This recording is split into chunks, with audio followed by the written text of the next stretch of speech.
Existe até uma corrente aí, né, que colocam, dizendo assim,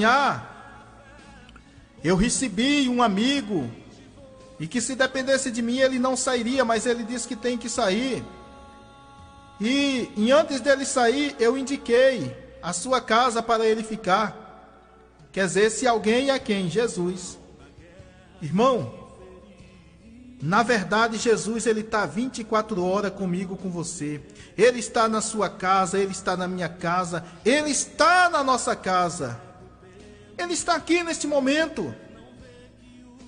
Então ignore essas correntes que muitas das vezes você acha, ui, que bonitinho, que coisa bonita. Olha, Jesus já está na sua casa. E outra coisa, ele não sai não.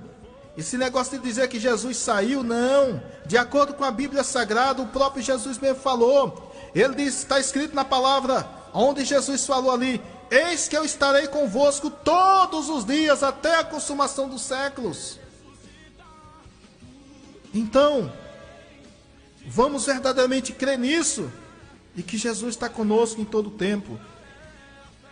E a palavra de Deus diz assim, pelo qual também temos entrada pela fé a esta graça, na qual estamos firmes, e nós gloriamos na esperança da glória de Deus.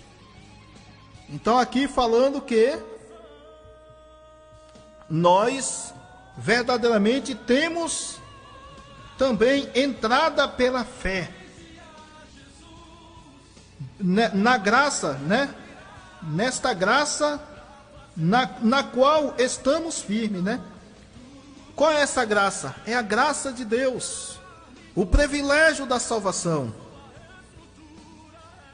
Quando a palavra fala graça, sabe o que significa a palavra graça? Está dizendo que é a salvação.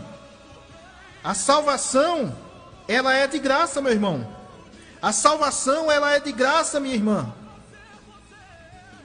Agora só tem um porém. Não é porque a salvação é de graça que nós vamos abusar da graça de Deus. O próprio apóstolo Paulo fala que nós temos que verdadeiramente obedecer o Evangelho, praticar o Evangelho de Cristo em nosso coração. Tem gente por aí, né? Eu conheço uma pessoa que prega assim, irmão, para você ser salvo, basta tão somente crer em Jesus. Não.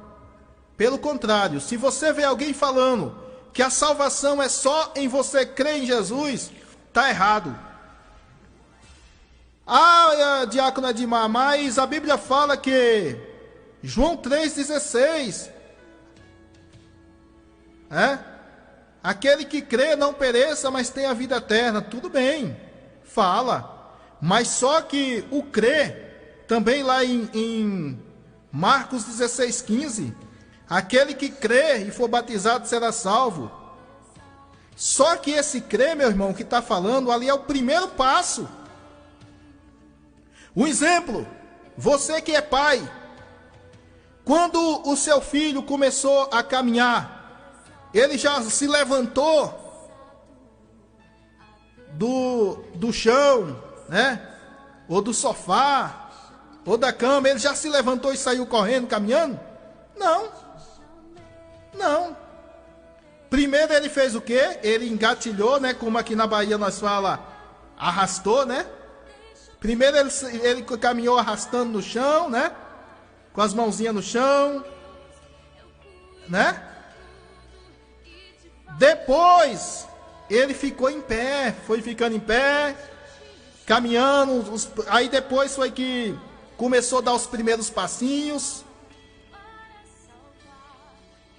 E aí depois foi que começou a andar normalmente. Então, quando a palavra de Deus fala aquele que crê, a salvação vem a pessoa crer, não é só você crer, não. O crer é o primeiro passo que você dá. Depois você é obrigado, se querer ser salvo, a ter outros procedimentos. Assim diz a palavra de Deus.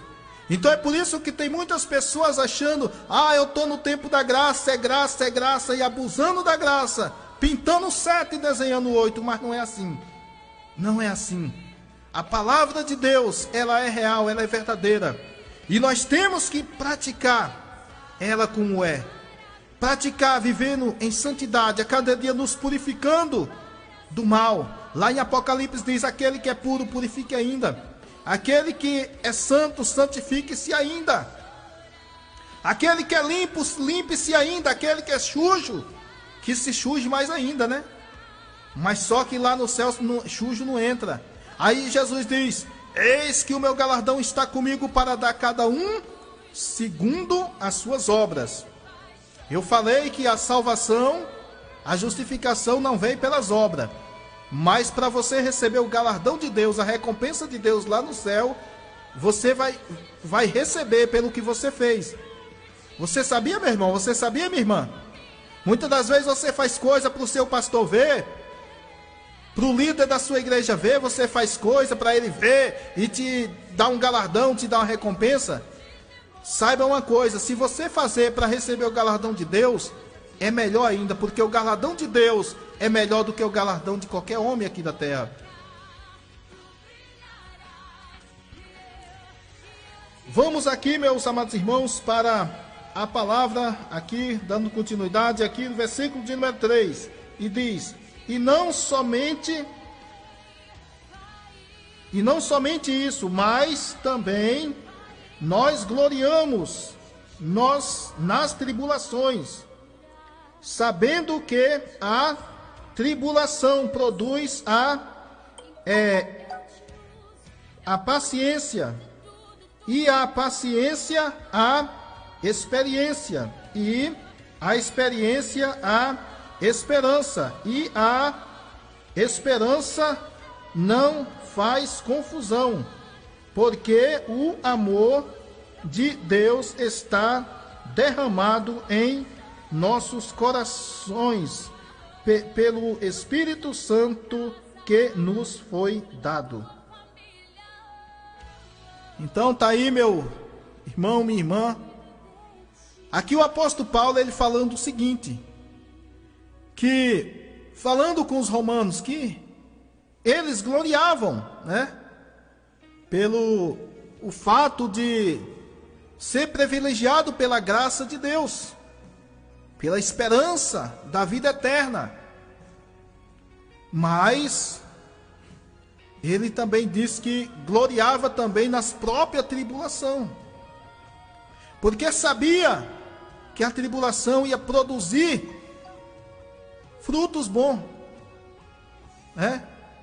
A paciência, a experiência, a esperança, e a esperança nada confunde, porque o amor de Deus lança fora todo o medo, por meio do Espírito Santo que foi derramado em nossos corações. Resumindo aqui, meu amado irmão, a palavra está dizendo que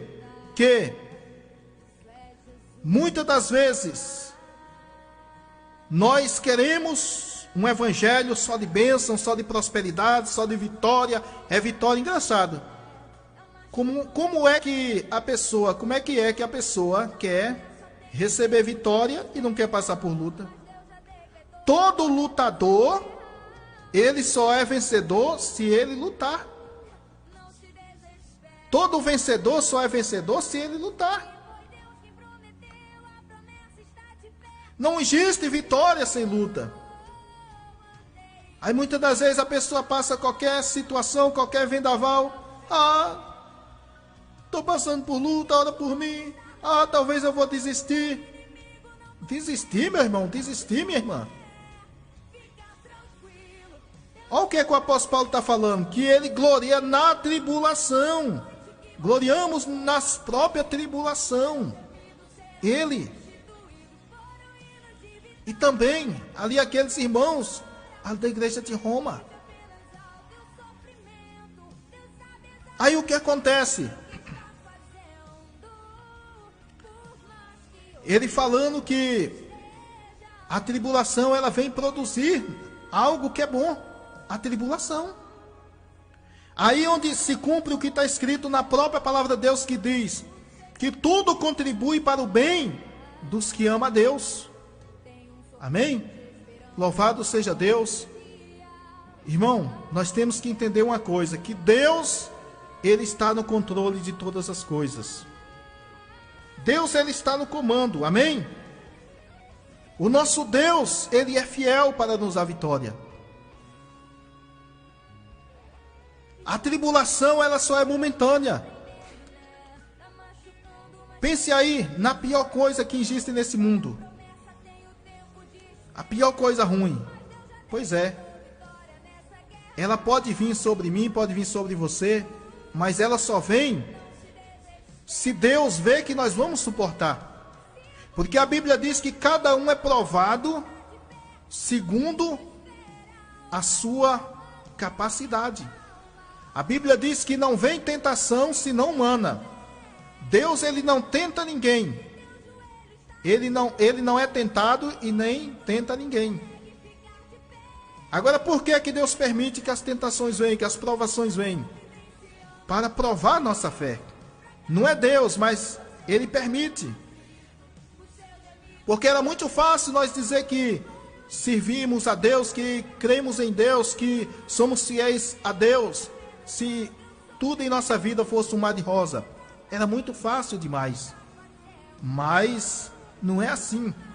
Enquanto nós estivermos nesse mundo, nós vamos passar por tribulação, porque o próprio Jesus mesmo falou.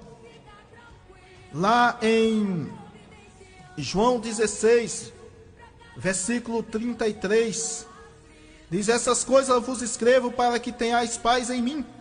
No mundo tereis aflições, mas tende bom ânimo, porque eu venci o mundo.